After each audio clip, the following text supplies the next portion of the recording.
Lord God, ng gawain. Maraming salamat po sa naging pagdako ng aming pagdabak sa iyong pananggahan, Lord God, upang unahin ka sa araw ng linggo nito, Lord God.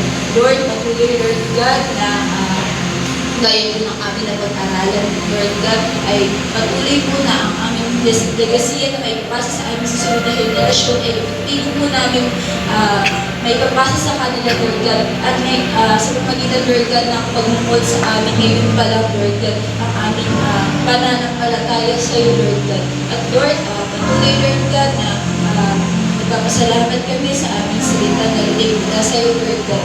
Patuloy, Lord God, na aming i-apply ito, Lord God, sa aming pang-araw-araw ng pamumuhay, Lord God, at naman po aming ginagawa, Lord God. At Lord, maraming salamat din po, Lord God, sa iyong anak na ginamit, Lord God, sa umagang ito upang maghayag ng iyong salita, Lord God. Patuloy, Lord God, na bless mo siya, Lord God, at ang kanyang pamilya, Lord God, exceedingly and abundantly, Lord God. At Lord, patuloy, Lord God, na ilayo niyo po siya sa anumang klaseng kapahamakan na gawa ng kaaway, Lord God. At Lord, even, Lord God, sa mga taong tinako mo ang kanilang panyapak, Lord God, sa mga taong bumalot, inuna ka, Lord God, ay patuloy, Lord God, na iparanas mo sa kanila, Lord God, ang naghumapaw na pagpapala, Lord God.